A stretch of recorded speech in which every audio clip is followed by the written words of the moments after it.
présenté par le passé des coupés 104. Deux d'ailleurs, une fois. On avait un modèle ZS2, les plus recherchés, les 104, et on avait aussi une 104 coupée, toute simple. Bonjour.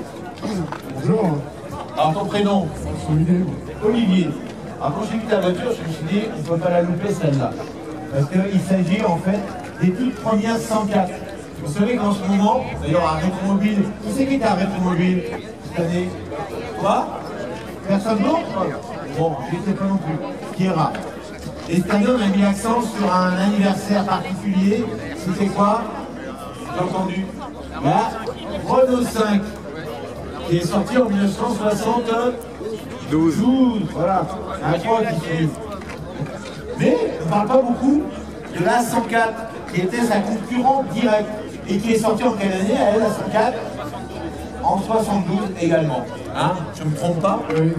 Et la R5 est beaucoup plus connue que la 104, alors que c'était des concurrents de l'époque. D'ailleurs, on a une très belle, regardez, on la présentera pas aujourd'hui, mais une très belle Renault 5 Monte Carlo qui est là.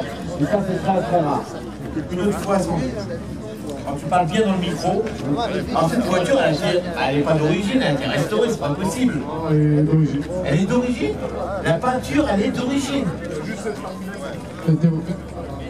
Ici, d'accord? Et tout le reste, elle est juste bien polichée, elle est d'origine. Alors là, moi, je suis carrossé de métier. Je pensais qu'il y avait eu un voile de peinture. Regardez cette voiture, alors je la prends comme vous, elle est d'origine. Regardez, on dirait qu'elle sort de l'usine pratiquement. Elle a combien de kilomètres? Non, 13 000 kilomètres. Et ça date de quand ça, cet achat? Ça fait un an. Donc elle a combien aujourd'hui? 15 600 km d'origine. C'est incroyable. Moi, je viens d'acheter mon Opel à la 106 000, je suis content. Il n'y a pas photo. Et comment on arrive à trouver des voitures comme ça encore avec si peu de kilomètres? Elle est restée sans rouler ces années, non? Voilà, c'est un collectionneur. C'est un collectionneur qui l'appelle.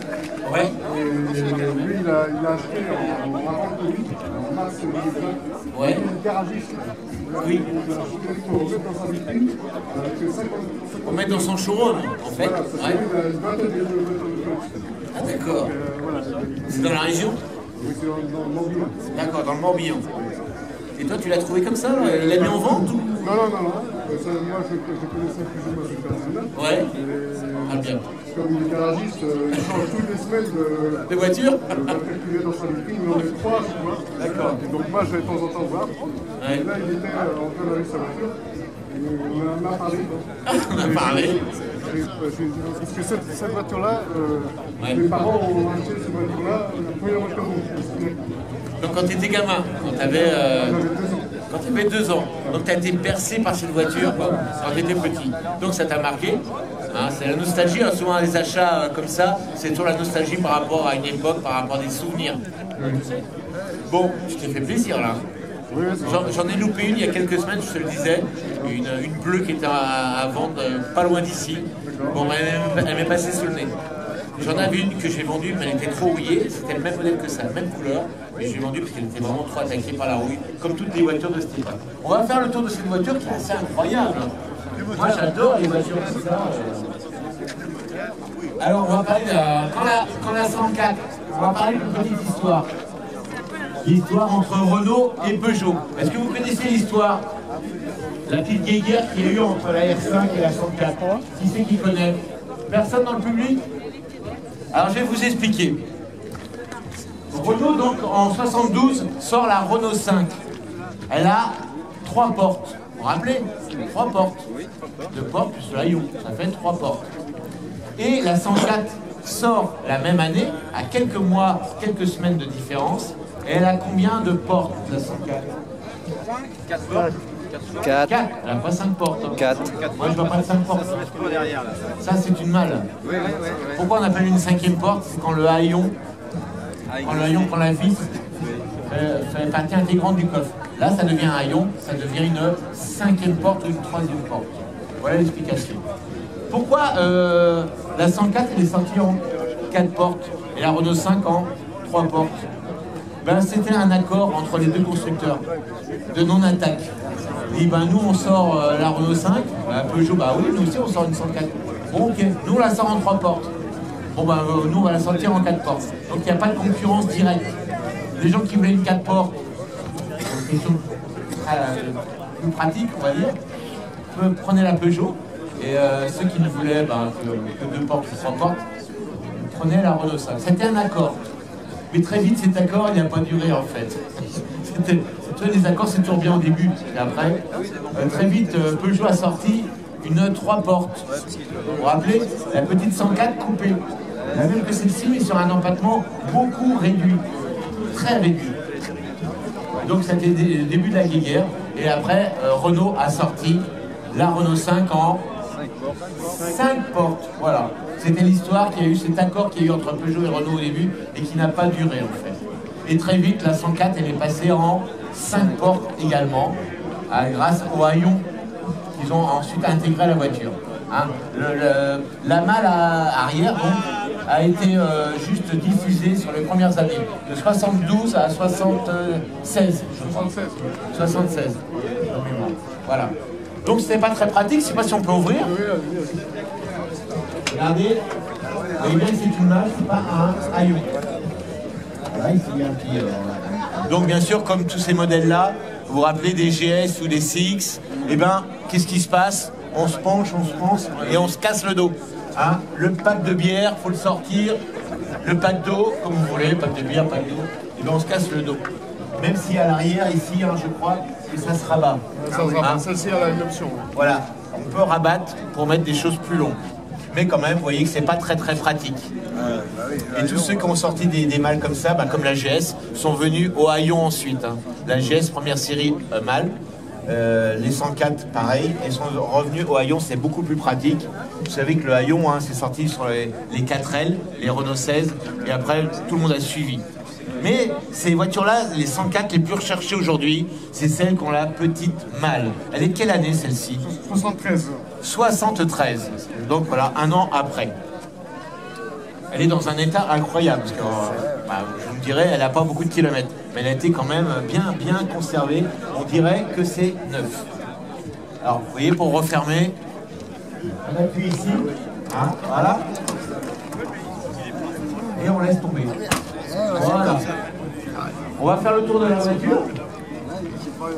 Alors, tu as monsieur. Alors, l'intérieur, je le suppose. Regardez cet intérieur. Ouais. Il est neuf. Alors la console qui est au milieu, c'est un accessoire d'époque, hein, je crois. Oui, c'est en option. C'est en option, avec la radio qui va bien. Je ne sais pas si vous voyez. Alors, sur ces voitures-là, il n'y a pas beaucoup d'interrupteurs. Hein. Regardez, il y a juste le minimum. Il y a 2 compteurs. Et il y a vraiment... Je peux m'asseoir? Oui. Non, regardez. Lunette dégivrante. Ah, il y a une lunette arrière dégivrante, une option. Parce que les options à l'époque, il n'y en avait pas 50. Hein. Et j'adore la petite console centrale. Regardez, franchement, le ciel de toit, tout est nickel, de chez Nickel. Une voiture neuve. C'est une voiture neuve. Et c'est vrai que je regarde le compteur kilométrique et il affiche 15 664 d'origine. Ouais. Vous pouvez l'applaudir, hein, mesdames et messieurs, pour avoir trouvé cette voiture. Applaudissez-le. Et dernière chose, le moteur. Le moteur. Oui. C'est quoi ce truc de ah, l'avant, madame. C'est quoi l'avant? Ah oui.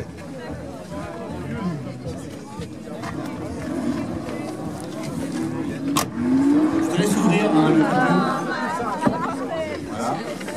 C'est comme ça. Ah oui, envoie il y a la route, c'est cool. Voilà, on m'annonce dans l'oreille qu'on est déjà à 300 véhicules aujourd'hui. 300 véhicules. Bravo. Je te rends le micro. Alors le moteur, qui c'est qui connaît un peu les 104? Le moteur, il est commandant. Il est positionné comment dans la voiture? Parce que là, on ne le voit pas. Donc là, il est incliné. Et donc, on dit, il est couché. Donc c'est un moteur feignant, vu qu'il est couché. Non. Pourquoi il est couché, ce moteur? Pour gagner de la hauteur. Vous savez que le CX, à l'époque, on y travaille beaucoup à l'époque, pour essayer de faire baisser les hauts capots. Et un Peugeot s'est dit, si on incline le moteur, on va gagner de la place. Par contre, quand on veut changer par exemple un joint de culasse, c'est vrai que c'est compliqué pour pratiquement sortir le moteur. Du coup, comme le moteur est couché, ça a permis de mettre la roue de secours, qui est toujours d'habitude dans le coffre ou en dessous du coffre. Là, elle est très pratique. Vous avez juste à l'enlever et vous accédez au moteur. Voilà. Alors c'est dommage, on ne voit pas le moteur, mais on imagine que le moteur il est impeccable parce que le compartiment moteur il est vraiment très propre comme le reste de la voiture. Franchement, je pense que c'est le pneu d'origine. Oui, oui, oui. Ouais, un Michelin X d'origine. Voilà, avec sa jante. Franchement, c'est un plaisir d'observer cette voiture. Tout est dans un superbe état. Comment vous la trouvez, public, une voiture incroyable? Déjà, trouver des voitures avec un kilométrage aussi faible, c'est pratiquement mission impossible. Voilà, on laisse retomber le capot. Et cette peinture qui est franchement, alors là, bravo, bravo. Je sais que tu es un peu timide, hein, tu as hésité à présenter cette voiture avec moi, donc c'est peut-être pour ça que j'ai beaucoup parlé.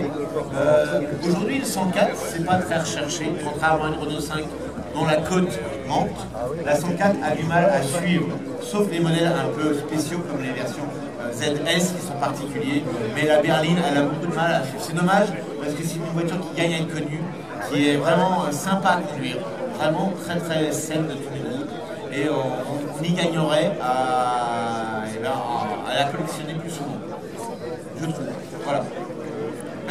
Ça ne coûte pas très très cher. Peut-être dans cette là peut-être celle-là, mais c'est particulier, l'exceptionnel celle-là. Mais sinon, une 104, vous allez en trouver à pas très très cher. Voilà. Je vous rappelle que la 104, elle a été construite jusque dans le milieu, jusqu'à la fin des années 80. Hein, la 205 était déjà sortie, elle était en parallèle avec la 205. D'ailleurs, elle a prêté sur les premières 205 son moteur couché. Voilà. Vous l'applaudir, mesdames et messieurs, on va laisser repartir avec cette superbe 104. Voilà.